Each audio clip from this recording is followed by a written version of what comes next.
하나님의 말씀은 누가복음 17장 20절로 21절입니다.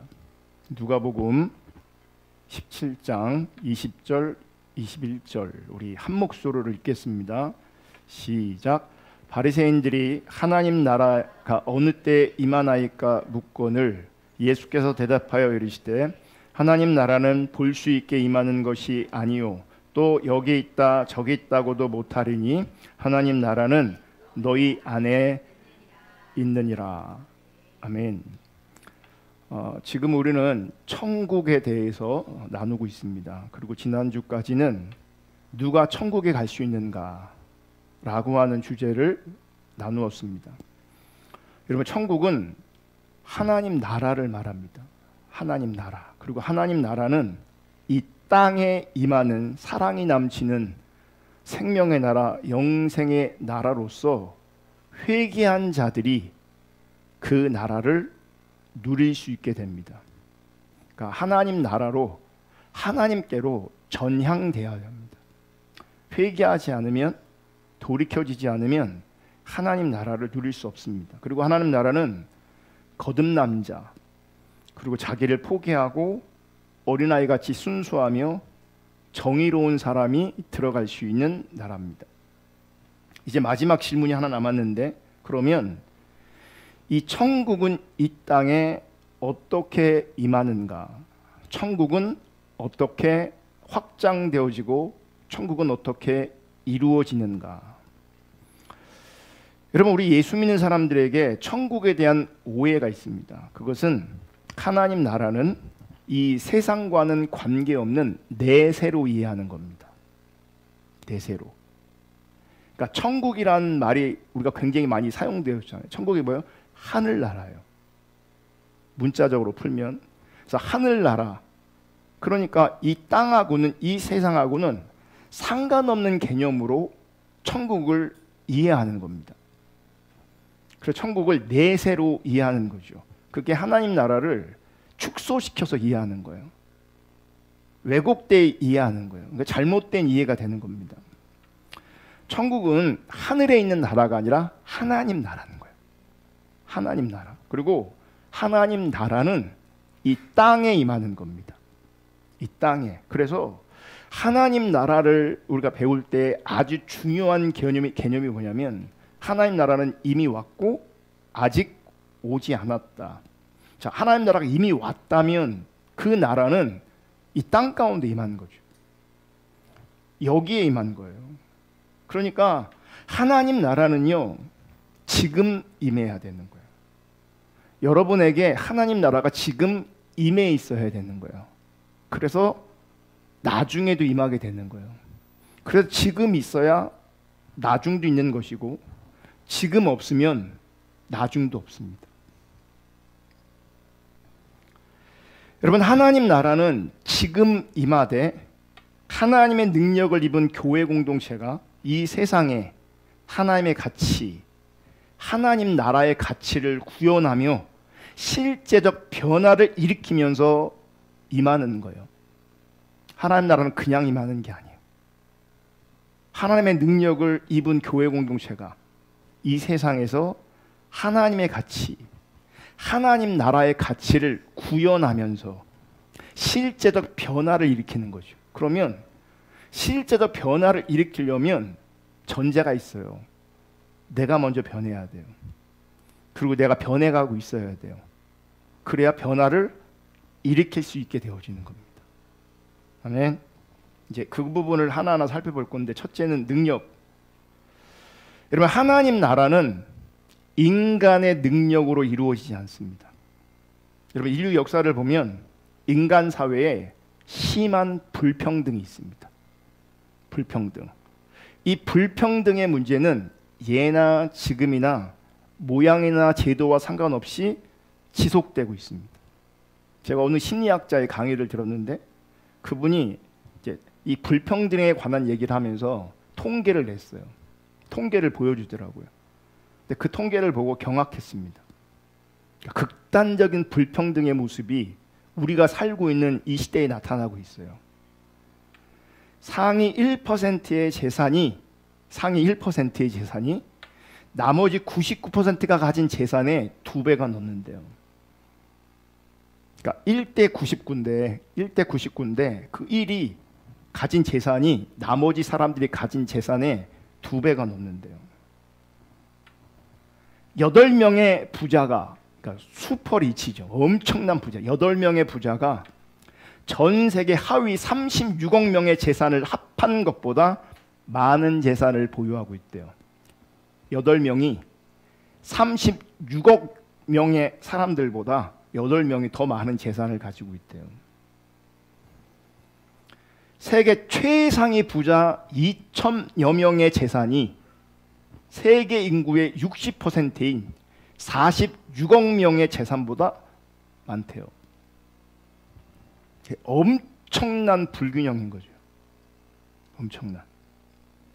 이 통계가 지금 우리가 살고 있는 우리 시대의 이야기예요. 우리 현실이라고요. 제가 인도의 카스트 제도에 대해서 이렇게 듣게 되었는데, 거기는 네 부류의 사람들 있잖아요. 첫째가 브라만이에요. 브라만은 뭐냐면 가장 높은 제1신분으로 종교의식을 집행하는 제사장 같은 사람들이에요. 제일 위에 있어요. 그 밑에 크샤트리아, 제2신분으로 귀족, 무사 계급이에요. 세 번째는 바이샤, 제3신분으로 농업, 상업 등에 종사하는 일반 사람들을 말하는 거예요. 우리가 만약에 인도에 살았으면 이 카스트 제도에서는 여러분들은 바이샤일 가능성이 높아요. 네 번째 부류의 사람들이 있는데, 수드라, 이 사람 노예들이에요. 노예들.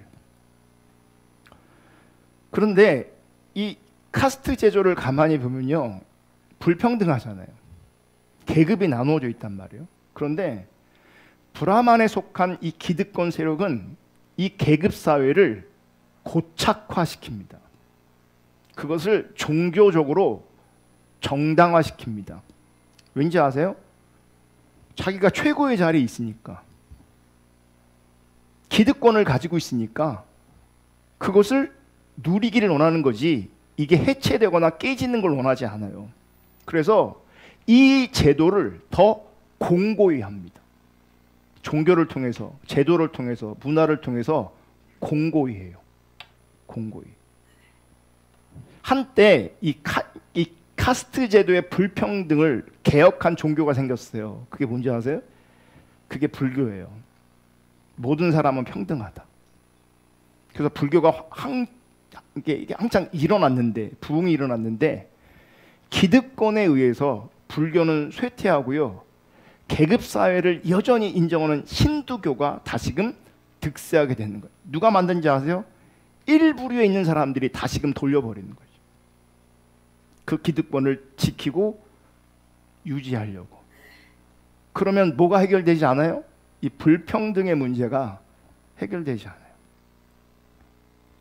늘 인간의 역사를 보면 이 불평등의 문제가 늘 있어 왔어요. 그래서 이 불평등의 문제를 바라보면서 이 불평등한 세상을 어떤 이들은 고쳐보려고 했습니다. 고쳐보려고 노력했던 사람들이 있습니다. 인류 역사를 보면 하나님을 안 믿는 사람들 중에도 이 세상을 좋은 것으로 만들어 보려고 노력하는 사람들이 꽤 있었습니다. 그리고 그런 시도는 계속되고 있어요. 어떻게 하면 이 세상을 불평등 없는 좋은 세상을 만들 수 있을까? 열심히 연구하고 자기를 희생하는 노력을 감당하는 사람들이 이 땅에 있다고요. 귀한 사람일 수 있죠. 그렇다면 불평등이 없는 지상 유토피아를 꿈꾸는 이상주의자와 하나님 나라를 이루려는 주님의 백성은 같은 부류인가? 아니면 다른 부류인가? 인간의 번영을 위해 경제를 발전시키고 약자의 인권을 시키려고 노력하는 혁명가와 그리스도인은 무엇이 다른가? 여러분, 이 한쪽은 인간의 능력을 신뢰합니다. 우리가 세상을 바꿀 수 있다고 생각하는 거죠. 연구하고 도전하고 시도합니다.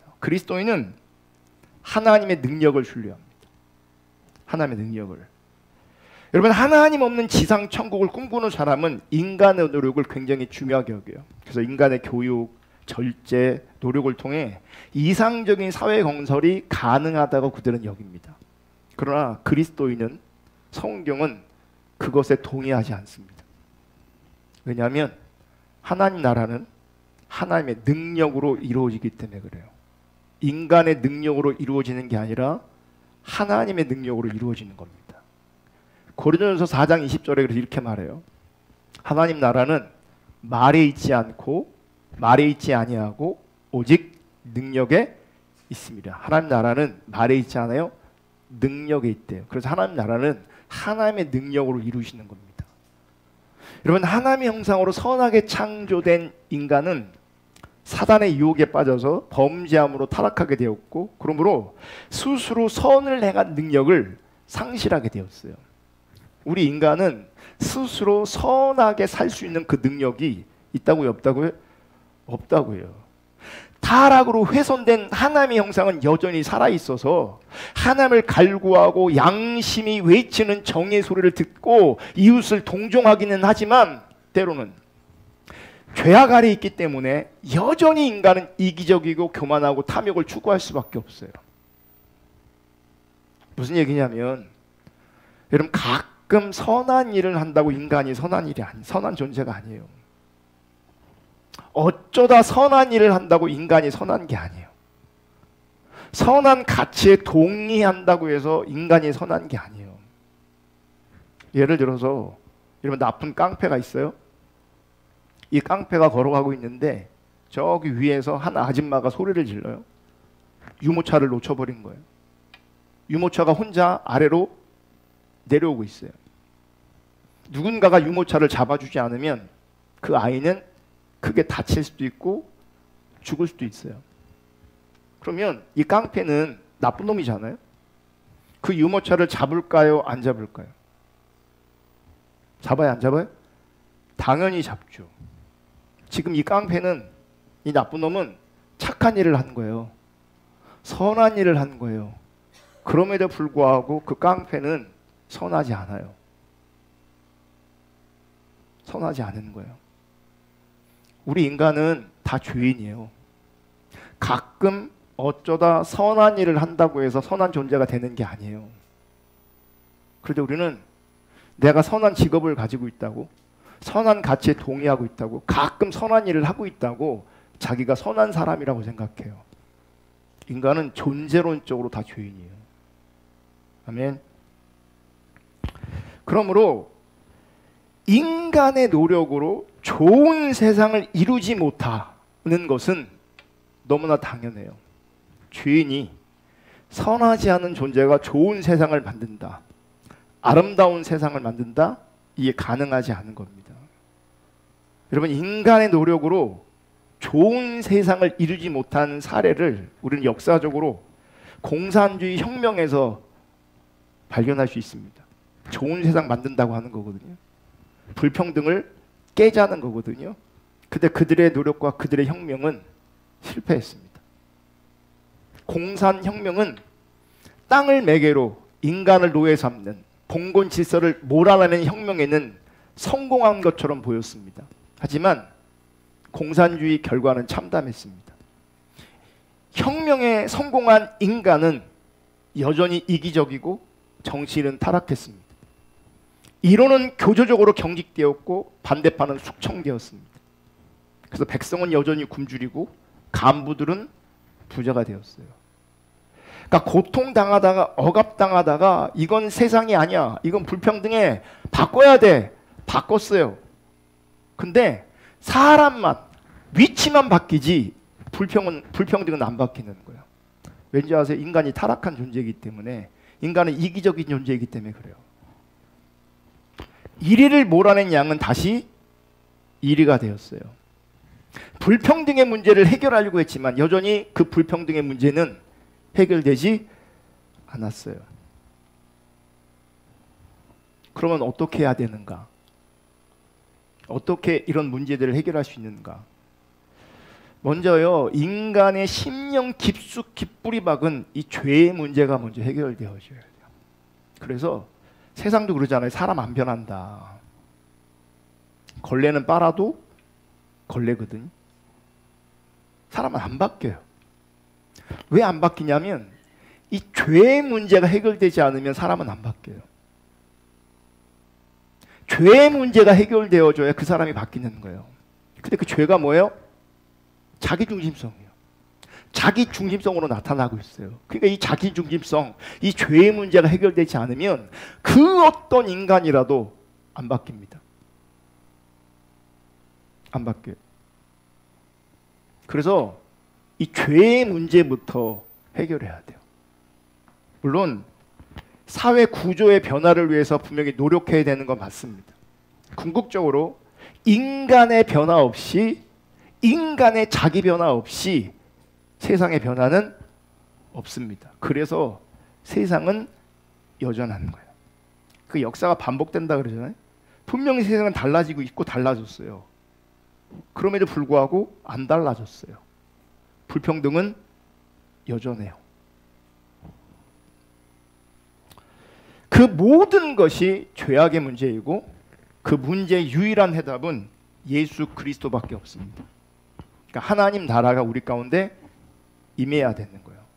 그래 중요한 게 뭐냐면 예수님이 어떻게 사셨는가, 예수님이 무엇을 가르치셨는가를 제대로 알고 제대로 믿고 제대로 따라가야 되는 겁니다. 인간의 죄성, 자기의 죄성을 깊게 통감하고 회개해야 합니다. 예수님께서 왜 십자가에서 그렇게 비참하게 죽으셨는지를 알아야 되고 나의 죄를 용서하시기 위해서 십자가에 죽은 대속의 죽음을 알고 그 은혜에 우리가 감사할 수 있어야 합니다. 철저한 자기 부인을 통한 영적 변화가 우리 가운데서, 우리 내면에서 일어나야 됩니다. 아멘.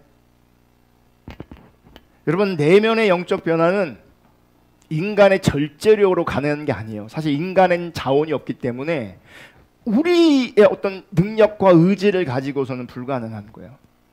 그래서 누가 필요한 거냐면 성령님이 필요한 거죠.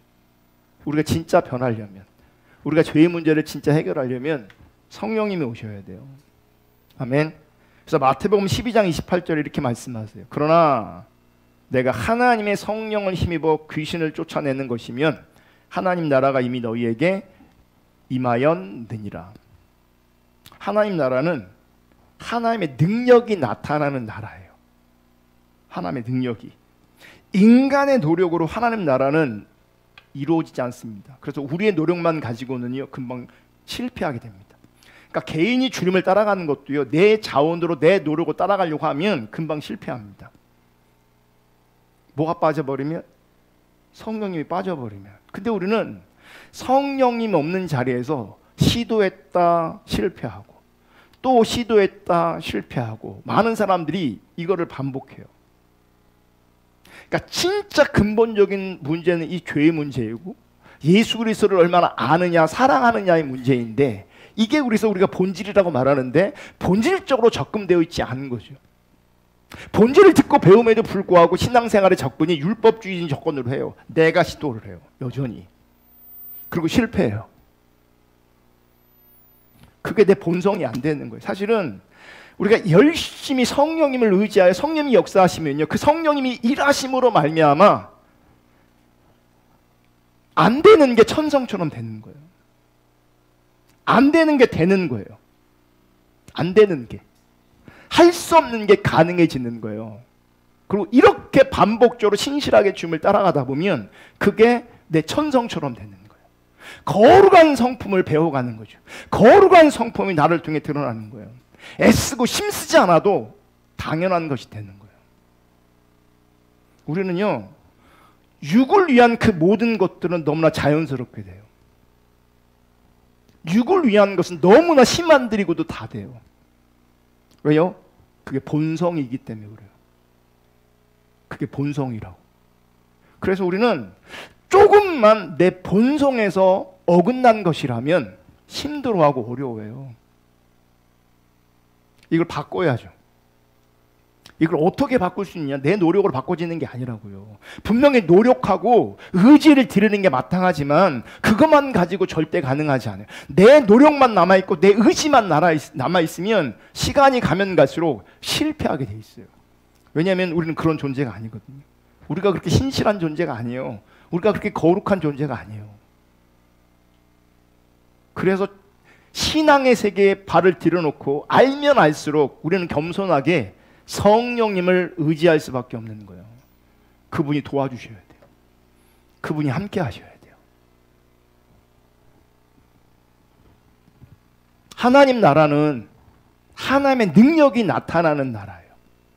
내가 하나님의 성령을 힘입어 귀신을 쫓아내는 것이라면 하나님 나라가 이미 너희에게 임한 것이다.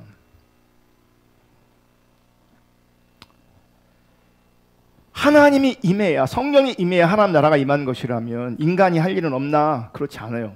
이제 우리가 할 일은 하나님의 능력 앞에 무릎을 꿇고 나 자신을 내어 맡기는 순종이 필요해요. 그래서 우리는, 그러니까 하나님이 생명이라고 하잖아요. 하나님이 생명이거든요. 아멘. 가만히 보면 우리는 육신의 생명의 개념이 있고 영적인 생명의 개념이 있어요. 그러니까 진짜 생명은 뭐예요? 이 영적인 생명이거든요. 육적인 생명이 아니라. 그래 안 그래요? 근데 이 영적인 생명이 뭐라고요? 하나님 자신이라고요. 하나님 자신. 그래서 하나님 앞에 무릎을 꿇는 것, 하나님 앞에 나를 내어드리는 것, 하나님 앞에 순종하는 것, 그게 생명력이에요. 하나님이 생명이기 때문에. 그래서 그렇게 하나님 앞에 무릎을 꿇지 않고 하나님 앞에 나를 드리지 않고 하나님께 순종하지 않는다면 그분은 영적으로 살아있는 게 아니에요. 하나님이 생명이신데 하나님을 얻지 못하고 하나님께 가까이 나가지 않고 하나님과 교제하지 않으면서 그 영적인 생명이 어떻게 우리 가운데 나타나겠어요?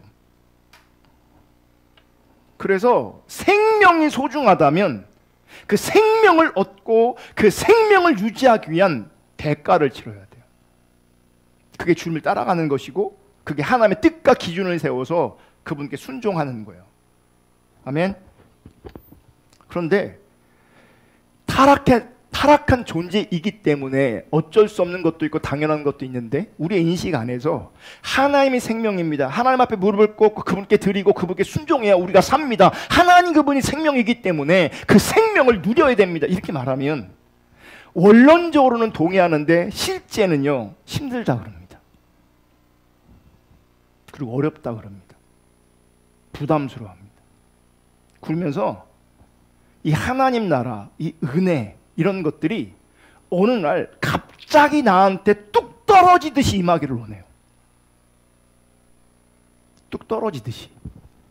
그런 거 절대 없습니다. 나를 주님께 드려야 됩니다.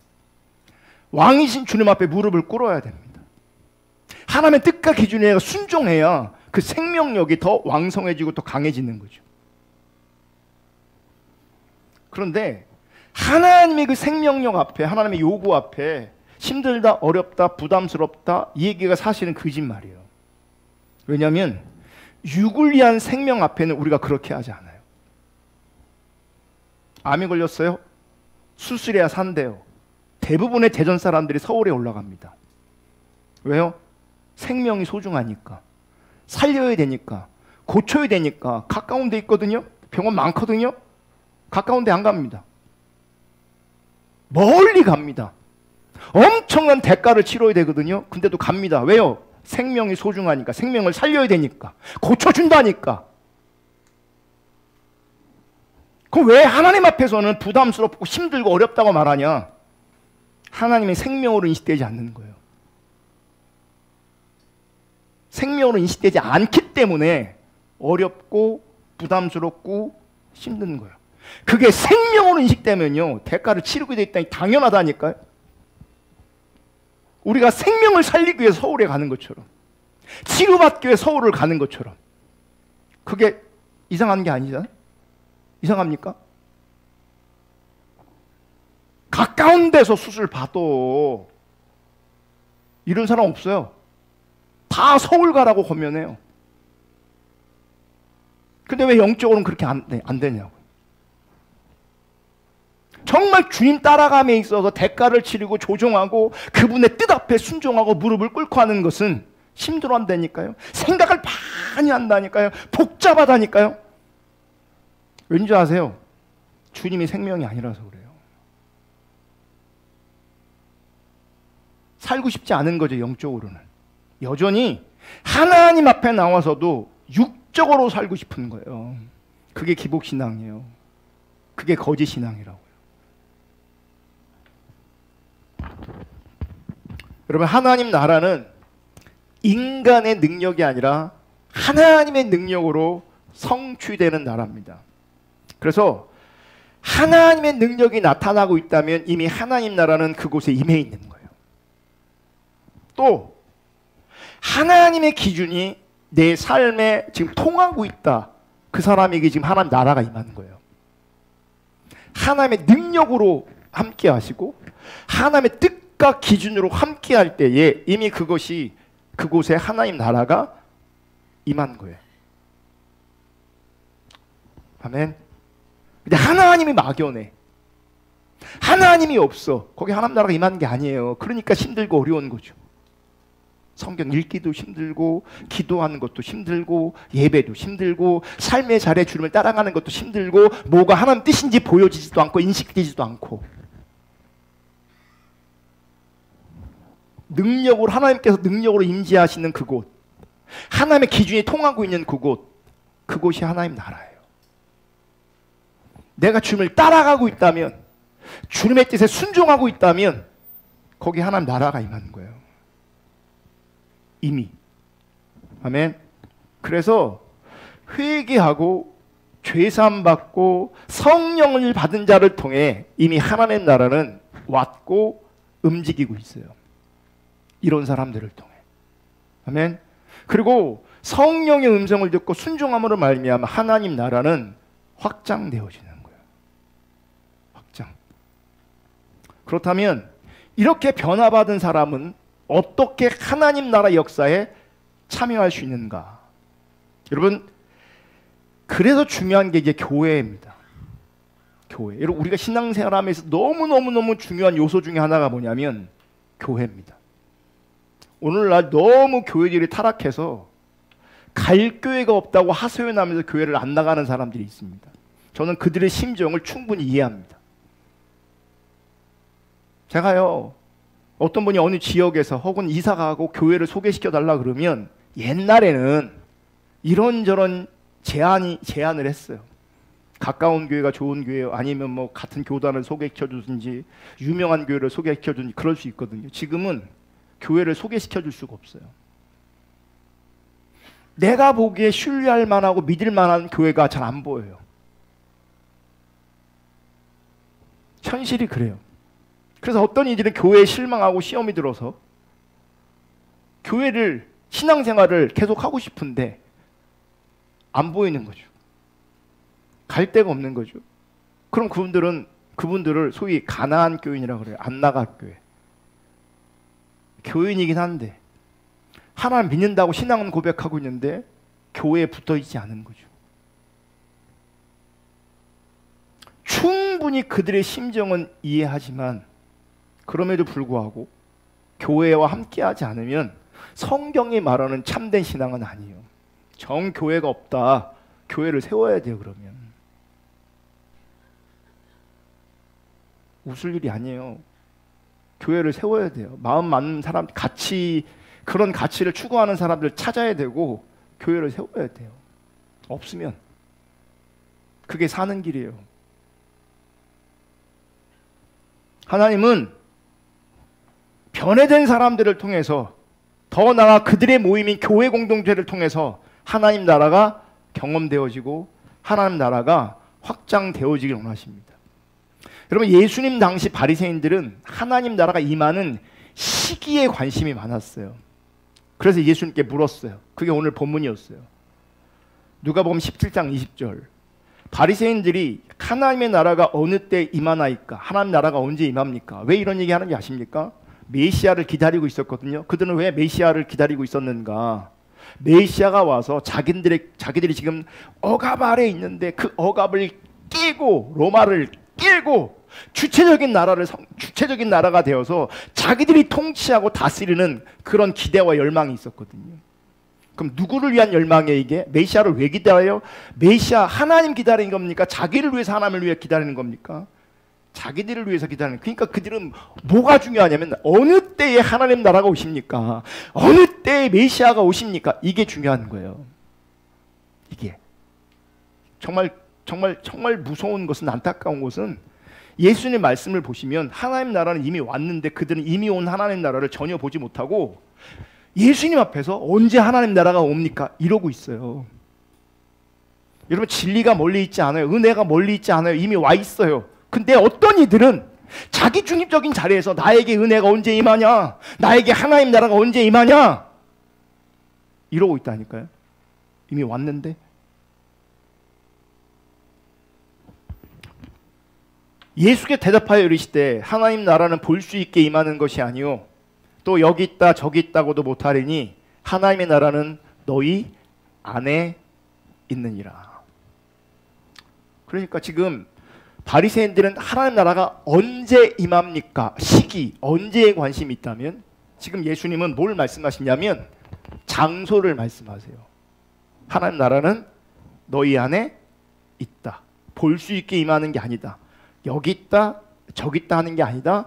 너희 안에 있다. 하나님 나라가 너희 안에 있다. 이렇게 말해요. 그런데 지금 이 누가복음 17장 21절을 다른 버전으로 여러 개 볼 거예요. 뭐가 다른가 한번 보세요. 세번역. 또 보아라 여기 있다 또 저기에 있다 하고 말할 수 없다. 보아라 하나님의 나라는 너희 가운데 있다.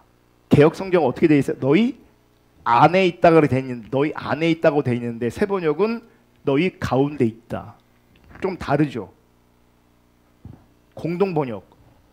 또 보아라 여기 있다 혹은 저기 있다 말할 수도 없다. 하나님 나라는 바로 너희 가운데 있다.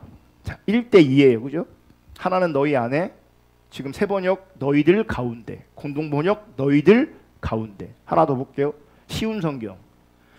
또 보아라 하나님 나라가 여기 있다 저기 있다라고 말할 수 없다. 왜냐하면 하나님 나라가 너희 가운데 있기 때문이다. 자, 1대3이죠. 너희 안에, 너희 가운데, 너희 가운데, 너희 가운데. 현대인. 또 여기 있다 저기 있다고도 말할 수 없다. 하나님 나라는 너희 가운데 있기 때문이다.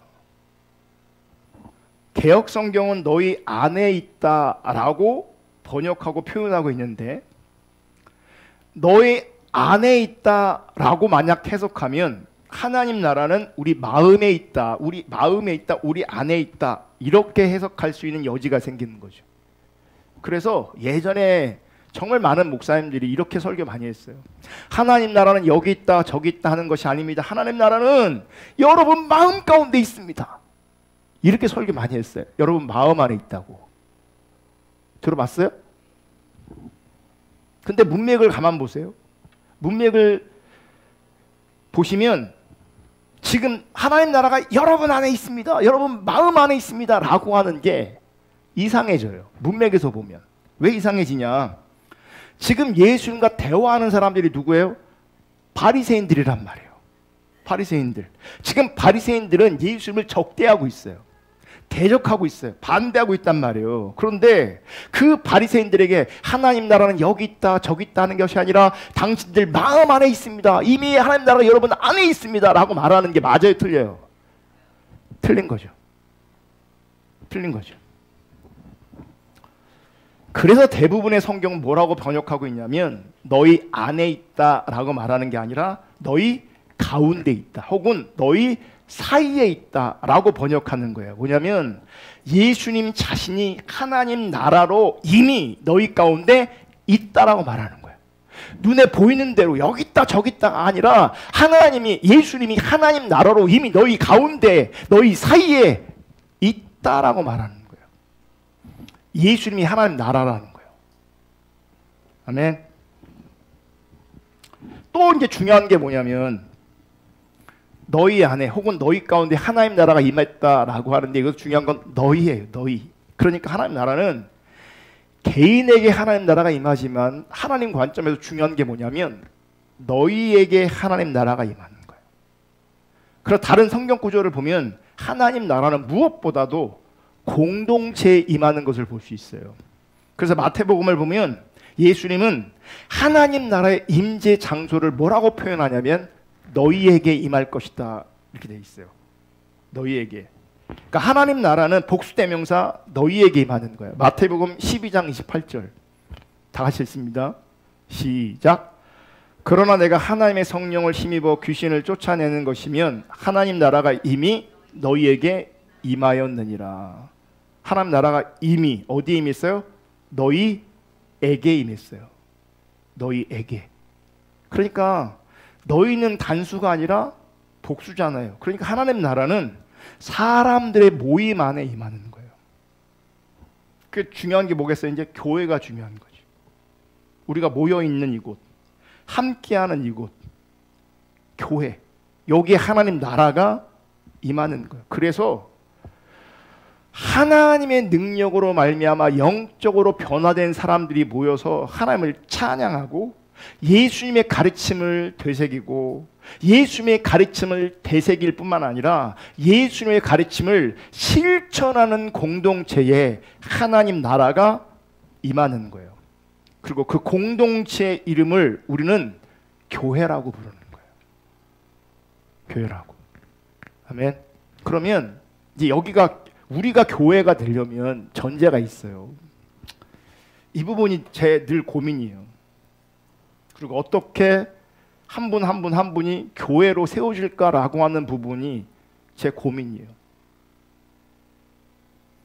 교회라고 말할 때 교회는 하나님의 사람으로 말미암아 하나님을 찬양하고 하나님의 가르침이 기준이 되고 그 기준을 잃어버리지 않으려고 공부하고 기억해내고 그러면서 그 가르침을 따라가고 실천하는 사람들이 교회인 거예요.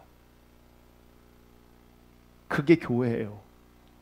그냥 우린 대전 포도나무 교회입니다 라고 해서 여기 멤버십이 되면 교회가 아니라 여기 멤버십으로 존재하고 있다고 교회가 아니에요. 하나님의 사람들이 주님과 함께하고 주님을 따르는 사람들이 교회예요. 그러면 제가 연말에 우리 교단에 이제 보고하거든. 우리 몇 명 모입니다. 그리고 재정은 얼마. 여러분 우리 교회가요. 우리 지방에서 숫자는 모르겠는데 재정은 제일 커요. 할렐루야. 보고해야 되니까 정리하다 보니까 딴 분들이 이제 뭐죠 이렇게 보내주니까 정리가 되고 회의록이 나오니까 이제 확인할 수 있거든요. 제가 보고할 때는 여러분을 다 보고해요. 숫자를 다 체크해서 보고해요. 그러면 카운트한 그분들이 다 교회냐? 교회 아니에요.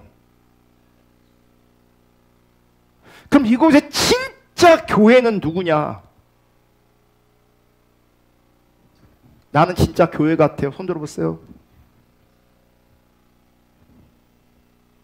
이게 쉬운 문제가 아니에요. 그래서 여러분의 삶이, 여러분의 신앙이 어려운 거예요. 왜냐하면 내게 하나님 나라가 임했다면 거기 성령이 함께 하실 것이고 성령이 함께 하시면 성령이 함께 하는 그 사람은 주를 바라볼 거거든요. 주와 함께하고 주를 따라갈 거거든요. 성경에 나와 있는 참된 신앙을 가진 사람들이 어떻게 존재하고 있는가를 보세요. 그분들은 주님 사랑함으로 말미암아 모든 어려움과 고난을 이겨내요. 버티고 견뎌요. 그거를 자기 방법으로 자기가 원하는 대로 고치고 해결하려고 하지 않아요. 때로는 어떤 것을 오롯이 주님을 따라가는 자리에서 당하는 대가를, 희생을 오롯이 받아내고 견뎌내요. 누구 때문에요? 주님 때문에요. 주님 때문에요. 죄송하지만 영적으로 타락한 교회, 영적으로 타락한 성도들의 모습 중에 하나가 뭔지 아십니까? 자기 중심적인 자리에서 선하고 아름답고 영적인 것들을 소비하려고 하는 겁니다. 소비함으로 말미암아 자기를 채우는 겁니다. 세상 사람들이 그러니까 누가 더 세냐, 누가 더 세냐 이걸로 뭘로 증명하려고 그러는지 아십니까? 돈으로 증명하려고 해요. 근데 그러니까 뭐예요? 돈이 내가 있다라고 하는 것들이 이런저런 것들로 이렇게 표현되어져야 돼요. 자동차, 백, 이런 걸로. 그래서 뭐 하는 거? 왜 그렇게 하겠어요? 집착하게 해서 사람들이 내가 쎄. 이걸 보여주고 싶은 거예요. 특별히 우리나라는 그게 되게 강해요. 사치가 되게 강해요. 사치가 필요도 없는데, 사실은 들고 다니지도 못하는데, 제가 볼 때는 어울리지도 않는데 껴입고 다녀요. 어울리지도 않는데. 그거 써먹을 때도 없는데, 들고 갈 때도 없는데. 근데 사람들이 그러니까, 사람들이 그걸 가지고 평가하니까 뭐요? 안 그런 척 하는 거죠. 안 그러려면 어떻게 하는 거예요? 내가 가져야 되는 거죠. 그래서 우리 한국 사회는요, 뭘 물어보는지 아세요? 네가 세냐 내가 세냐 우열을 정해야 되거든요. 그럼 어떻게 이걸 알아가는 줄 아세요? 어떻게 파악하는 줄 아세요? 우리 한국 사람들은 직업이 뭐세요라고 물어보는 거예요. 무슨 일 하세요? 물어봐요. 무슨 일 하세요? 그러면 그 직업에 따라 뭐가 나오는 거예요? 위아래가 결정되는 거예요. 아주 타락한 사고방식이죠.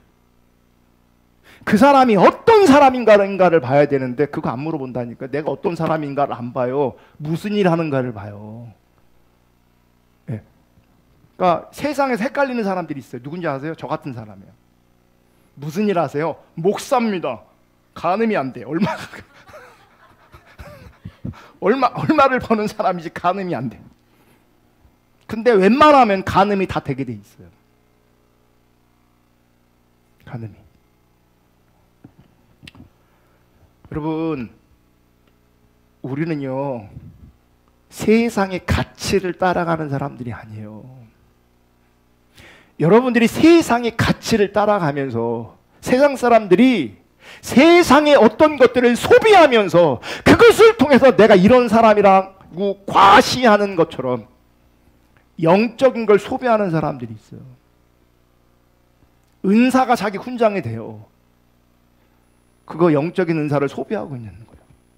좋은 설교를 듣는 것을 가지고 그걸 소비해서 내가 이렇게 설교를 많이 듣고 있는 사람이라고, 내가 이렇게 많이 알고 있는 사람이라고 소비하는 거예요. 그게 교회 아니에요. 그거 참다운 성도 아니에요.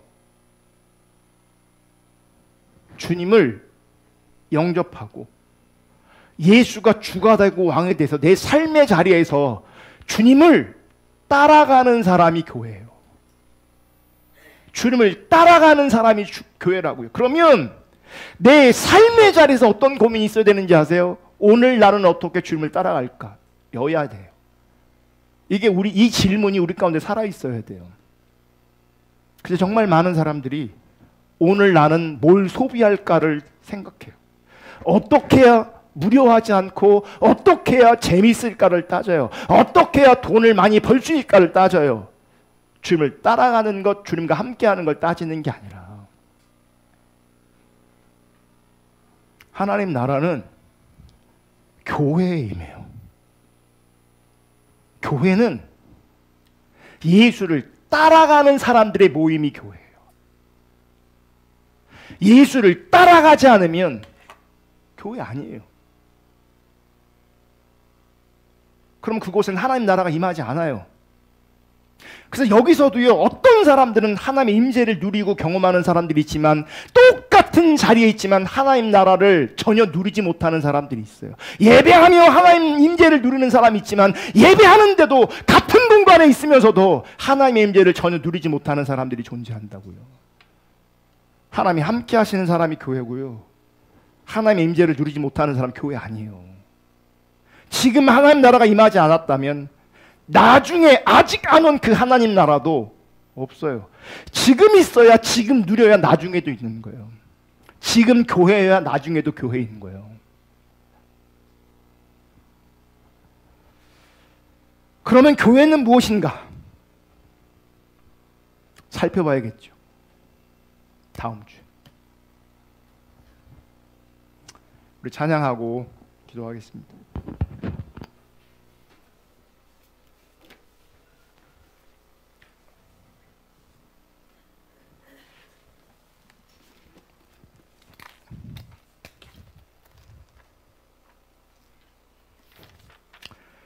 (115장) 우리는 주의 백성이오니 이 찬양하면 좋겠습니다. 이 찬양하고 기도하면 좋겠습니다.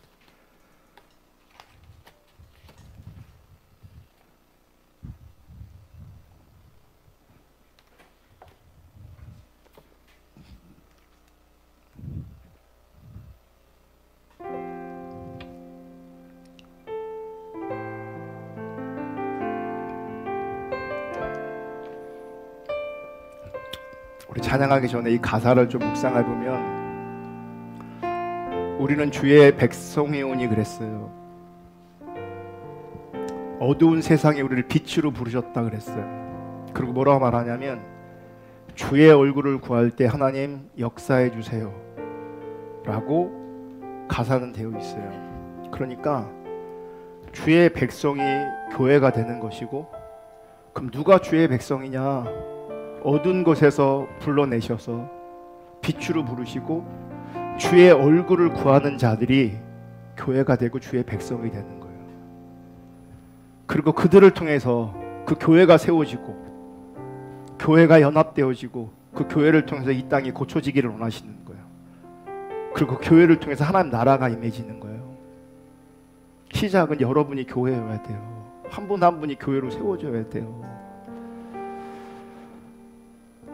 우리 찬양하면서 나는 교회인지 나는 주의 백성인지, 아니면 신앙의 본질을 우리 대전 포도나무 교회를 소비하고 있는 그런 교회 아닌 존재로 있는지를 보셔야 돼요. 여기서 우리끼리 재밌게 지내는 거 그 의미 하나도 없어요. 여기서 이런 일 저런 일을 하고 있는 거 의미가 하나도 없다고요. 제가 보면 본질을 듣고 있는 것 때문에 도리어 그분이 하나님 나라를 잃어버릴 수도 있어요. 여기서 이런 일 저런 일을 하는 것 때문에 하나님 나라를 잃어버릴 수 있어요. 뭔가를 정확하게 보셔야 돼요. 나는 어디 있는가 정확하게 보셔야 돼요. 그리고 우리 주변에 하나님 나라로 주의 백성으로 있지 못하는 분들이 내 눈에 보인다면 그분들을 위해 기도하고 그분들을 권면해서 같이 교회로 세워지기 위해서 애쓰고 힘써야 돼요. 왜냐하면 교회는 나 혼자 교회가 아니에요. 너희들 가운데 하나님 나라가 임해요. 우리 찬양하면서 주 앞에 신앙을 고백할 뿐만 아니라 정말 주님 앞에 나아가기로 합니다.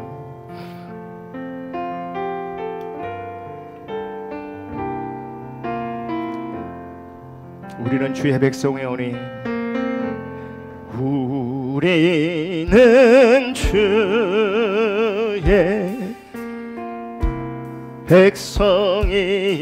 백성이오니 주의 그 큰 일을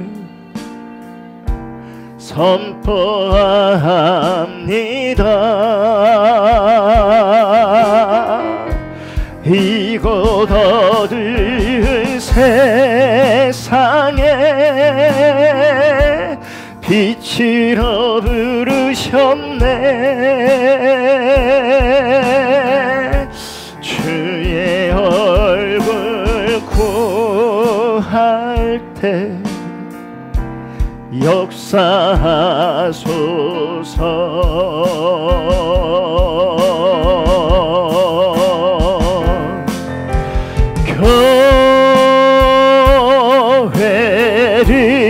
교회를 세